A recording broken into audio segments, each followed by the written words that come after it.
It is day 15 of literary terms, youth publication and Prakash publication English literature की ये जो books हैं, यहाँ से हम प्रीवियस ईयर क्वेश्चंस कर रहे हैं और देखते हैं क्या क्या क्वेश्चंस हम आज की सीरीज़ में देखेंगे। वीडियो के अंत तक आप बने रहिए और देखिए, कुछ अच्छा नया और आपको देखने के लिए मिलेगा यहाँ पर। और देखते हैं सबसे पहला क्वेश्चन क्या, अ सब्सिडियरी और सबऑर्डिनेट और पैरेलल प्लॉट, सब्सिडियरी, सबऑर्डिनेट और parallel plot in a play और स्टोरी डेट को exist with the main plot is.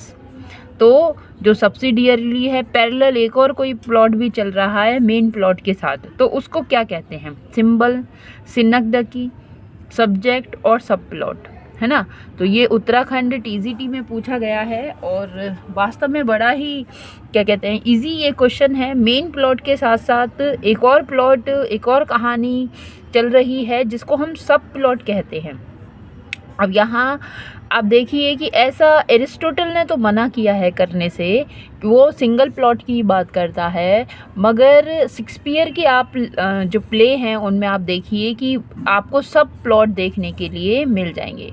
अब यहाँ देखिए कि क्या इसका एक्सप्लेनेशन है कि अ सब्सिडियरी और सबऑर्डिनेट और parallel plot in a play और स्टोरी डेट को एग्जिस्ट, है ना, साथ में एग्जिस्ट होता है विद द मेन प्लॉट और इज़ अ सब प्लॉट, तो उसको क्या कहते हैं? उसे सब प्लॉट कहा जाता है।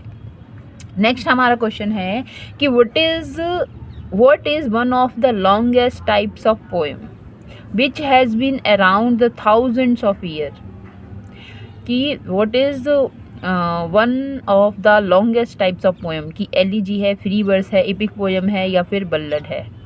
तो भाई इन चारों में तो इपिक पोएम ही सबसे बड़ी है और वो कहती है क्या, which has been around for thousands of year, जो कि थाउजेंड्स ऑफ ईयर की जो कहानियाँ हैं जिसमें बताई जाती हैं, है ना। तो ऐसी जो एलिजी नहीं है और फ्री वर्स तो एक वर्स है, ये कोई पोइम नहीं है, तो लिखने का स्टाइल है। बल्लड हाँ लॉन्ग होता है बल्लड, जिसमें एक कहानी होती है, मगर इपिक पोइम की बात यहाँ पर होगी, एलिजी की भी नहीं होगी, ये इपिक पोइम है, ठीक है। तो इपिक पोइम लॉन्गेस्ट होती हैं बहुत, जैसे कि इपिक लिखा जाता है उसी तरह से इपिक पोइम भी लिखी जाती हैं।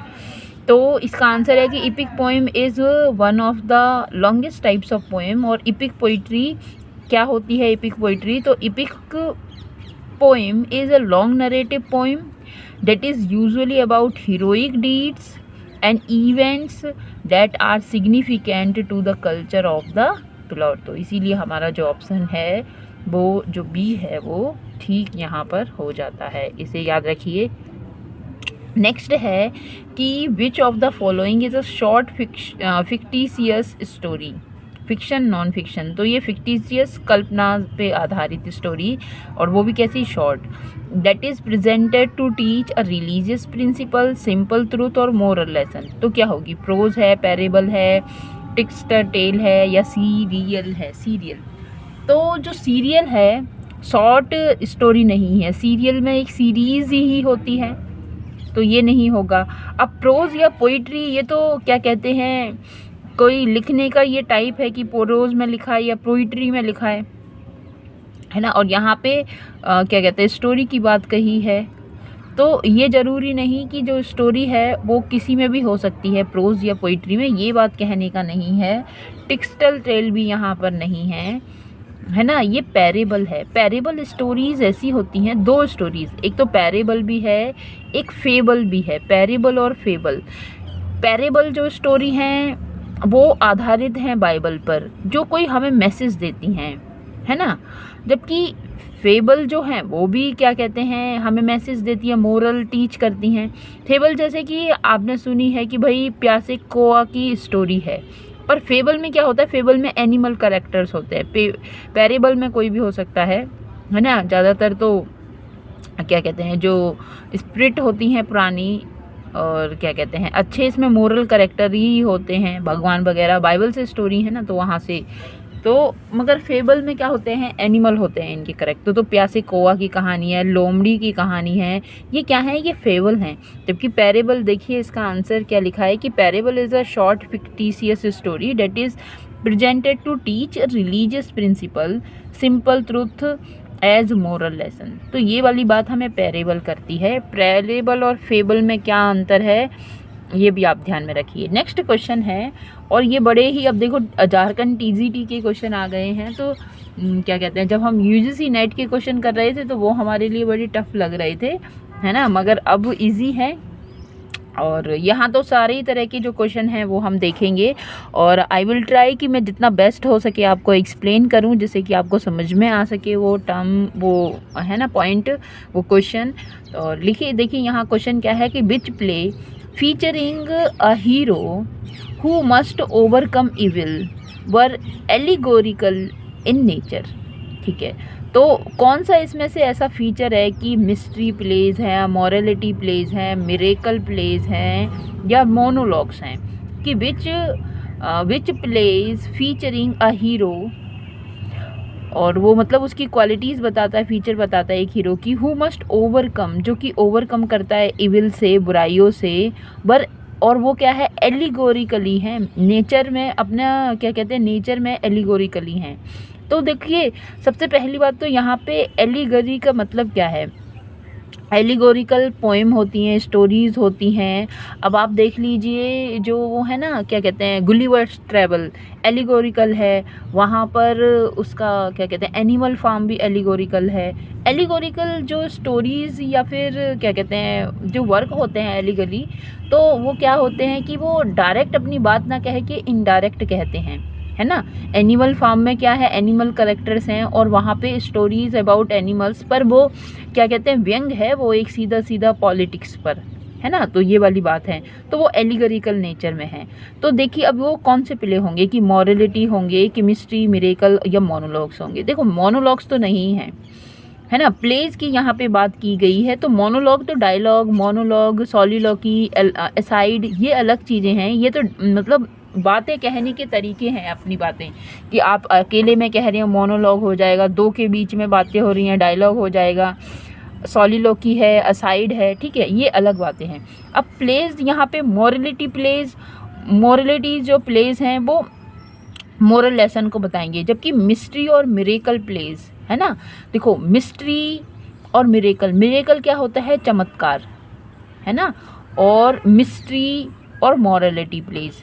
तो मिस्ट्री प्लेज, मिरेकल प्लेज, ये भी जो मिस्ट्री, मिरेकल चमत्कार होता है ना, मिरेकल चमत्कार होता है ना, चमत्कार। देखो, कोई आप किसके पास जाओगे, कोई साधु संत वगैरह के पास जाओगे, है ना, आप कहोगे भाई मुझे ये तकलीफ़ है, अब वो कुछ करेगा, है ना, वो कुछ, अरे बाबा आपकी वजह से तो मेरा ये प्रॉब्लम मेरी ठीक हो गई, आपने तो क्या कर दिया, चमत्कार कर दिया। तो मिरेकल प्लेस है, तो ऐसे याद रख लो कि मिरेकल प्लेस में तो सेंट जो हैं, है ना, सेंट जो हैं, साधु संत जो हैं, उनकी स्टोरीज़ के बारे में। मिस्ट्री रहस्य है, रहस्य, अब भगवान है या नहीं है, ये तो एक रहस्य है, मिस्ट्री है ना। तो इसमें बाइबल की वो स्टोरीज़ हैं जो कि रिलेटेड टू गॉड हैं। जबकि मॉरलिटी प्लेज, है ना, जैसे फेबल है, पैरेबल हैं, ये स्टोरीज़ हैं, मॉरलिटीज़ पर बेस हैं। तो क्या कहती हैं, ये क्या दिखाती हैं कि हम अपने जो इविल्स हैं, जो अपनी बुराइयां हैं, उससे कैसे ओवरकम कर पाएँ, उन पे विजय कर पाएँ, है ना, उससे बाहर निकल पाएँ। तो ये हमें मॉरलिटी प्लेज ये हमें सिखाते हैं। अब मॉरलिटी प्लेज में क्या होते थे कि कुछ बुराइयां जो थी, बुराइयों को करेक्टराइज करके सामने रख दिया जाता था, किसके, ऑडियंस के सामने। तो ये वाली बात है। तो मॉरलिटी प्लेज फीचरिंग, और देखो ये एलिगोरी हैं। अब ये आप ही देख लीजिए कि मैंने फेबल बताई, तो एनिमल के यहाँ करेक्टर हैं, और प्यासे कौवे की कहानी सुनाई। तो कहने का मतलब ये है, ये शिक्षा कौवे के लिए थोड़ी ना है ना, ये शिक्षा तो इंसान के लिए है कि भाई तुम प्रयास करो, तुम मेहनत करो तो फिर सफलता मिलेगी, है ना। चालाक लोमड़ी की कहानी दिखाई, तो ये लोमड़ी के लिए शिक्षा थोड़ी ना है, ये शिक्षा तो इंसानों के लिए है कि भाई तुम सावधान रहिए, ठीक है। तो ये वाली बात है। तो ये मॉरलिटी प्लेज हैं और ये क्या होते हैं, इनमें एलिगरी छुपी है। साफ साफ तो वो बात नहीं कह रहे कि भैया तुम अगर प्यासे हो तो तुम इस तरह से प्रयास करो और अपने लिए पानी की व्यवस्था खुद से करो, पर ये इसी बात में छुपी हुई है इनकी ये बात, इसलिए ये एलोगोरिकल नेचर में होते हैं। और देखिए क्या लिखा है कि morality plays featuring a hero who must overcome evils, है ना। ऐसे क्वालिटीज़ बताते हैं, फीचर करते हैं एक हीरो को जो कि हु मस्ट ओवरकम, जो किया है, कर सकता है इविल्स, और वेयर एलिगरिकल नेचर, और वहाँ पे एलिगरिकल नेचर होता है। और ऑप्शन ये सी हमारा सही है। नेक्स्ट आप देखिए कि identify the following statement as a true और फॉल्स। ठीक है, ट्रू और फॉल्स हमें देखना है और यहाँ पे 2 स्टेटमेंट हमारे दिए हुए हैं, ये भी झारखंड में आया है, टीजीटी का है। और लिखा है कि आ हाइपरबल बड़ा चढ़ाकर बात कहना, ठीक है। A hyperbole is an outrageous exaggeration that emphasizes a point and can be ridiculous or funny, मजाकिया वगैरह हो सकता है। Hyperbole can be added to fiction to add color and depth to a character। ये वाली बात तो सही लग रही है कि ये ना कलर तो उसमें ऐड करने का काम करेगा। कोई चीज़ को हम बड़ा चढ़ा के बात करते हैं या छोटा करके बात करते हैं तो कहीं ना कहीं उसमें ना कुछ कलरिंग तो हो जाती है, ये बात तो ठीक है। और हाइपरबल इज़ एन आउटरेजियस एग्जेजरेशन, हाँ ठीक है, एग्जेजरेट भी करना है ना, भड़का के बड़ा चढ़ा के एम्फेसिस डाल के बात की होती है, तो मुझे ये तो लग रहा है सही। चलिए आगे देखते हैं क्या पढ़ा है, क्या लिखा है कि hyperboles can be added to a fiction to add colour and depth to a character. For example, she is so dumb she thinks Taco Bell is Mexican phone company. Hyperbole can be added to fiction, ठीक है, जो कल्पनाओं में भरी हुई दुनिया है, to add colour and depth of to a character. For example पर लिखा है कि सी इज़ सो डम, कि वो इतनी डम है ना। डम माने गूंगा होता है ना, गूंगा और बहरे के लिए क्या है, डम और डेफ होता है ना, डम और डेफ, तो वो डम है, वो इतनी गूंगी है। सी थिंक्स की सोचती है, Taco Bell is a Mexican phone company. ये है ना, इसका कोई यहाँ पे इसमें कोई बड़ा चढ़ा के कहने वाली बात यहाँ इस एग्ज़ाम्पल में नहीं दिखती, ये एग्ज़ाम्पल सही नहीं है इसके लिए। बाकी इतनी बात तो ठीक कही है, जैसे एग्ज़ाम्पल कि वह इतना शक्तिशाली है, he is so powerful that he can move mountain. अब कोई इंसान है चाहे कितना भी शक्तिशाली हो, पर माउंटेन को कैसे मूव कर सकता है, ये हाइपरबल है ना। जैसे कि विलियम शेक्सपियर कहते हैं कि I saw thousands of roses at a glance, एक ही बार में मैंने थाउजेंड्स देख लिए, है ना, थाउजेंड्स वो फ्लावर्स देख लिए। तो ये भी भाई थाउजेंड्स भी कैसे देख सकते हैं, ये भी हाइपरबल है। पर यहाँ ही सो डम, वह इतनी गूंगी है कि वह सोचती है, पर गूंगी है तो फिर अब यहाँ पे कुछ और बात होनी चाहिए, यहाँ सोचने की बात है, तो ये तो इससे मैच नहीं कर रहा। अब देखते हैं ऑप्शंस। अब लिखा है कि 1 true second true, 1 false second false, 1 false second true, 1 true और सेकेंड फॉल्स, ठीक है। और इसमें आंसर है कि 1 जो है ट्रू है। Both the statement are true. Hyperbole derive from Greek word meaning overcasting is a figure of speech that involves an exaggeration of idea for the sake of emphasis। Ideas को exaggerate करते हैं प्रभाव डालने के लिए, उनको मतलब एग्जेजरेट जोर डालते हैं उस पर, बड़ा चढ़ाकर कहते हैं उनको, और किस लिए, जोर डालने के लिए। तो यहाँ जो एग्जाम्पल दिया है, सी इज़ सो डैब, वो इतनी गूंगी है, सी थिंग्स की सोचती है, Taco Bell is a Mexican phone company. अब चलो ठीक है, इसको याद मतलब ध्यान में रखिए कि ये दोनों ही एग्जाम्पल ठीक हैं, पर एग्जाम्पल मुझे थोड़ा सा ही अजीब लगा है, चलिए पर ध्यान में रखना है हमें। आगे देखिए 158 लिखा है, arrange the following part of the plot. ठीक है, प्लॉट से आ गया क्वेश्चन, प्लॉट को याद रखो भाई, of the tragedy in chronicle order. तो प्लॉट जब होता है तो प्लॉट 5 इसमें टाइप बताए हैं प्लॉट के। तो जब मैंने ड्रामा समझाया तो अभी भी इस बात को समझाया है कि सबसे पहले होता है एक्सपोजिशन, थर्ड में आएगा हमारा, ठीक है। और एक्सपोजिशन के बाद हमारा राइजिंग एक्शन होता है, राइजिंग एक्शन के बाद क्लाइमैक्स आता है, और क्लाइमैक्स के बाद फॉलिंग एक्शन, और फिर कैटास्ट्रॉफी आता है, 2 आएगा लास्ट में, है ना। तो 3 और 5, इसमें 3 और 1 है, ये गलत हो जाएगा, ये हमारा सही है। 3, 5, 1 और 4 और 2, ये हमारा सही है। देखिए आप इसको, और यहाँ पिक्चर बना के भी दिखाया है, मैं आपको पिक्चर दिखाती हूँ पर पहले पढ़ देती हूँ क्या। The chronicle order of the plot of a tragedy, तो ऑप्शन डी इसमें करेक्ट है। एक्सपोजिशन होता है, उसके बाद राइजिंग एक्शन होता है, क्लाइमैक्स होता है, फिर फॉलिंग एक्शन होता है, फिर कैटास्ट्रॉफी होता है। और अकॉर्डिंग टू फ्रेटैग, तो ये याद रख लीजिए, a drama is divided into 5 parts और acts which some refers to as a dramatic arc. ये क्या है? ड्रामेटिक आर्क है। Exposition, rising action, climax, falling action and डिनोमा।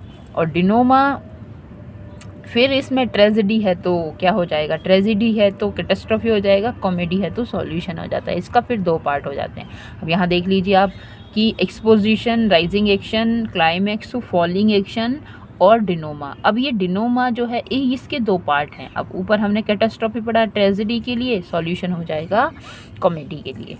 आगे देखिए क्वेश्चन है हमारा कि which of the following novel dash adventures of an eccentric and disreputable in episodic form and the genre get from the Spanish word picaro और रग, है ना।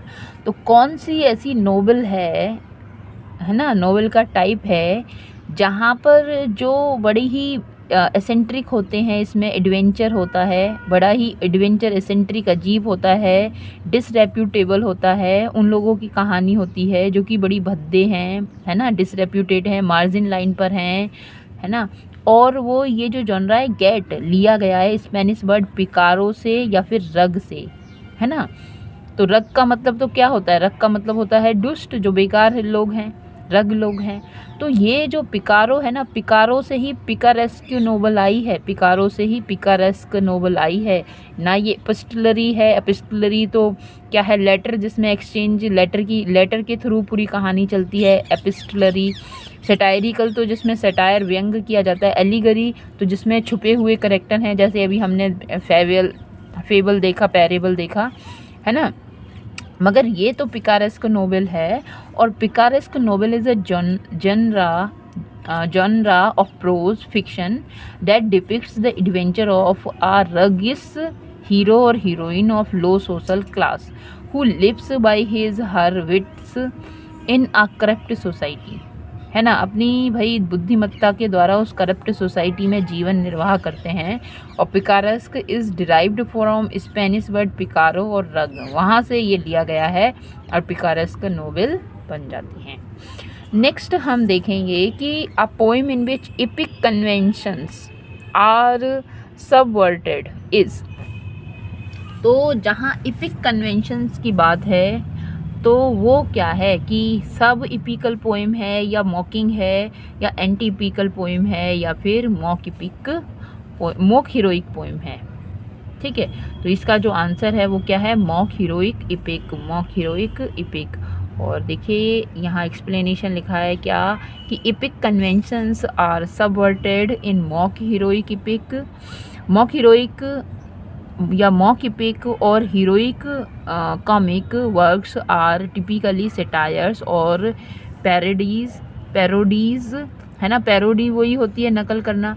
That mock common classical stereotype of heroes, heroic literature and epic tradition. इसको वो क्या करती है? Mock करती है, मजाक उड़ाती है, इसका नकल करती है, वो मॉक हीरोइक है। ठीक है, तो ये इसका हुआ आंसर। चलिए एक और बुक है, यहाँ से क्वेश्चंस देखते हैं, और ये भी लिटरेरी टर्म से रिलेटेड क्वेश्चंस हैं। क्या? The Pulitzer prize is awarded by, है ना। पुलिट्जर प्राइज जो है वो अवार्ड किया जाता है किसके द्वारा, अमेरिकन गवर्नमेंट के द्वारा या काउंसिल ऑफ अमेरिकन आर्ट्स और लेटर्स के द्वारा या फोर्ड फाउंडेशन के द्वारा या फिर कोलंबिया यूनिवर्सिटी न्यूयॉर्क के द्वारा। तो पुलिट्जर प्राइज़ जो है, पुलिट्जर प्राइज़ तो पत्रकारिता के क्षेत्र में मिलता है और पुलिट्जर प्राइज़ जो है, जो रविश कुमार हैं उनको भी मिला हुआ है और ये कोलंबिया यूनिवर्सिटी है न्यूयॉर्क, वो इसको देती है ना। और एक राइटर भी हैं, उनको भी मिला है, ये आर्म्स, फेयरवेल टू आर्म्स जिसने लिखी है, तो उन्होंने भी लिखा है, मुझे याद नहीं आ रहा उनका नाम, नील आर्मस्ट्रंग है, क्या नाम है उनका, ठीक है। अब क्योंकि मैं यहाँ पे सिर्फ टीजीटी पे फोकस किए हुए हूँ तो ये थोड़ा सा बहुत दिन हो गए उसको पढ़े, पर हाँ ठीक है, उन्हें भी मिला है। लिखा है कि myth comes from Greek Mythos, ठीक है, जो मिथ वर्ड है आया है माइथोस से और सिग्निफाइज वो किसको सिग्निफाई करता है कि इमेजिनेशन को, चिल्ड्रन स्टोरीज़ को, स्टोरी प्लॉट यू इन्वेंटेड को, या फिर करेक्टर्स फ्रॉम द पास्ट। तो जो मिथ है, जो कि मिथोज से आया है, ये सिग्निफाई करता है किसको, कोई स्टोरीज़ को, प्लॉट या ट्रू और इन्वेंटेड, चाहे वो फिक्शन हो या इन्वेंटेड हो, नॉन फिक्शन हो, है ना। मतलब ट्रू का मतलब तो क्या हो गया, नॉन फिक्शन, और इन्वेंटेड फिक्शन, चाहे कैसा भी हो, स्टोरी प्लॉट उसके बारे में बताता है। नेक्स्ट क्वेश्चन है कि agitprop theatre a well known from 20th century is, ठीक है। तो एजिटप्रोप थिएटर की बात यहाँ पे की है। फ्रॉम अ फोर्क थिएटर और रूरल इंग्लैंड, ब्रेचटियन ड्रामा या मार्क्सिस्ट और communist propaganda using their theatre from, या a civil right movement on the streets of Chicago United State. तो इसका जो आंसर है क्या कि एजिटप्रोप जो थिएटर हैं वो एक मार्क्सिस्ट और कम्युनिस्ट प्रोपोगेंडा, है ना। देखो, प्रोपोगेंडा से, प्रॉप से और एजिटेशन से एजिट बनाए, ये दो वर्ड से बनाए, एजिटेशन और प्रोपोगेंडा, तो ये एजिटप्रोप बन गया ये वर्ड। तो मार्क्सिस्ट या फिर communist propaganda using the theatre form, तो ये इस थिएटर फॉर्म को यूज़ किया करते हैं। नेक्स्ट है, it is a genre of fiction which is characterize by mystery और सुपरनेचुरल हॉरर, ठीक है। तो इट इज़, ये गॉथिक है ना। It is often set in dark castle और मिडीवल सेटिंग। तो भाई मिस्ट्री जिसमें हो, सुपर नेचुरल जिसमें हॉरर हो, हॉरर जो फिक्शन होता है ना वो गॉथिक फिक्शन है। इसमें इतना ज़्यादा हॉरर दिखाया जाता है कि जो मूर्तियाँ हैं उनकी आँखों से खून निकल रहा है, वो चलने लगी हैं, और पता नहीं क्या क्या दिखाया जाता है। बहुत गॉथिक, बहुत मतलब उसे तुम अकेले देखो रोंगटे खड़े हो जाएंगे। हुज नोवेल इज़, अकेले क्या साथ में मिलके देखो तो नींद भी नहीं आएगी। Whose novel is Castle of Otranto, और ये एक गॉथिक स्टोरी है, Castle of Otranto, Castle of Otranto और हॉरेस वॉलपोल। भाई गॉथिक नोवेल के लिए हॉरेस वॉलपोल को आप याद रखिए, गॉथिक नोवेल हॉरेस वॉलपोल। अब कैसे याद रखोगे, गॉथिक नोवेल या Gothic fiction Horace Walpole, Horace से हॉरर है ना, हॉरेस से याद रख लो हॉरर, और गॉथिक तो समझ में ही आ गया कि गॉथिक नॉवल है वो, उसमें हॉरर वाली कहानी है, सुपरनेचुरल वाली कहानी है। और हॉरेस से याद रख लो, हॉरर से याद रख लो हॉरेस वॉलपोल, हॉरेस याद आ जाएगा अपने आप ही, वॉलपोल तो याद ही आ जाएगा, है ना। और कैसल ऑफ ओटरेंटो, कैसल किला, ओटरेंटो का किला, ओ यहाँ भूत है सॉरी, चलिए, तो हॉरेस इसको याद रखना है। आगे, हु रोट फ्रैंकेनस्टीन किसने लिखा है, तो ये मैरी शैले ने लिखा है। नेक्स्ट है, the word epistolary has been taken from the Latin word epistola. अब देखो, अभी हमने एपिस्टोलरी नोवेल से क्वेश्चन नहीं आया, पर वहाँ पे ऑप्शन तो आया था ना जब पिकारस का आया, और यहाँ क्वेश्चन आ गया। तो एपिस्टोलरी नोवेल जो होती हैं, जो कि एपिस्टोला से जिस वर्ड को लिया गया, एपिस्टोलरी बनाया, उसका मीनिंग क्या होता है, क्या पेपर होता है, लेटर होता है, चेक होता है, क्या होता है। इसका एपिस्टोलरी का मीनिंग होता है क्या होता है, लेटर। और ये वो नोवेल होती है जहाँ लेटर के थ्रू पूरी स्टोरी आपको दिखाई जाती है, ठीक है। पामेला है वर्क, तो वो नोवेल जो है एपिस्टलरी नोवेल है, और ये मैंने पढ़ा है, आप देखिए इसको। It is a fictional story which is quite opposite to utopia. तो यूटोपिया का अपोजिट डायस्टोपिया होता है। यूटोपिया तो भाई ऐसा संसार, ऐसा फिक्शनल संसार जहाँ हर एक चीज़ परफेक्ट है ना, जहाँ सारी चीज़ ऑर्डर में है, परफेक्ट है, खुशियाँ हैं, और यूँ समझ लीजिए कि लेके चलूँ तुझको मैं ऐसे देश में मिलती हैं जहाँ खुशियाँ, तो वो जो खुशियों का देश है वो यूटोपिया है, ठीक है। और डायस्टोपिया है, तो वो डायस्टोपिया तो जहाँ खुशियाँ वगैरह नहीं है। जैसे कि अमराव जान अपने जो संसार है जिसमें वो रहती है, जहाँ उससे परेशान हो जाती है, तो फिर वो कहती है कि अब जो किए हो दाता आगे ना कीजो, और अगले जन्म में बिटिया ना कीजो, है ना। खैर वो तो ये बात है कि बिटिया ना कीजो, मगर बात ये है कि जैसा उसका जो संसार है, जहाँ कोई भी चीज़ परफेक्ट नहीं है, सारी चीज़ें उसके विपरीत हो जाती हैं, तो वो इसके यूटोपिया का उल्टा पड़ जाता है, डायस्टोपिया पड़ जाता है, ठीक है। तभी तो मुंह से ऐसे निकलता है कि अगले जन्म मुझे ये मत बनाना, वो मत बताना। नेक्स्ट है, क्या है कि ब्रेव न्यू वर्ल्ड, है ना, ब्रेव न्यू वर्ल्ड, ये हक्सले की स्टोरी है, और ये इंस्टेंस है, उदाहरण है किसका, कैंपस फिक्शन का, मिस्ट्री फिक्शन का, डायस्टोपियन फिक्शन का, या फिर नन ऑफ द। देखो डायस्टोपियन अभी यहाँ आया तो समझ ही लीजिए, यूटोपियन समझ लीजिए, तो डायस्टोपियन समझ लिया, तो ये डायस्टोपियन फिक्शन, जहाँ पे जो सारे क्या कहते हैं, जो संसार है सब डिसऑर्डर है, सब लोग जो हैं भुखमरी से परेशान हैं, राजनीति चल रही है, अमीर अमीर होते जा रहे हैं, गरीब गरीब होते जा रहे हैं, है ना, प्रदूषण है, पशु पक्षी, आज का जो हमारा समाज है पशु पक्षियों के लिए तो भाई क्या हो गया है, डायस्टोपिया ही हो गया है। वो बेचारे पता नहीं हमें कितनी गाली देते होंगे, वो कहते होंगे कि पता नहीं इंसानों ने हमारी क्या हालत कर दी, हमें कहाँ से कहाँ ला के पटक दिया, ठीक है। चलिए, तो उनके लिए तो हम कुछ भी नहीं छोड़ते, उनके घर मकान को भी काट कूट के मतलब हटा देते हैं। और तो ये ब्रेव न्यू वर्ल्ड जो है वो डायस्टोपियन फिक्शन है। कैंपस फिक्शन के लिए आप 3 इडियट को याद रखो अपनी हिंदुस्तान मूवी में, और इस तरह की और भी बहुत है, पर यहाँ पे कॉलेज वगैरह की स्टोरी दिखाई जाती है। मिस्ट्री मिरेकल इंटरल्यूड की मैं पहले ही बात कर चुकी हूँ। तो मिस्ट्री का मतलब क्या होता है, मिरेकल का मतलब तो चमत्कार, और मिस्ट्री का मतलब रहस्य। तो रहस्य भगवान है नहीं है, भगवान एक रहस्य है, तो ये बाइबल की स्टोरी है, ठीक है। नेक्स्ट है an academic fiction is known as, तो ये कैंपस फिक्शन के नाम से जाना जाता है। एकेडमी पढ़ने बढ़ने जाते हैं भाई, एकेडमी की बात होती है, तो कैंपस फिक्शन ये है।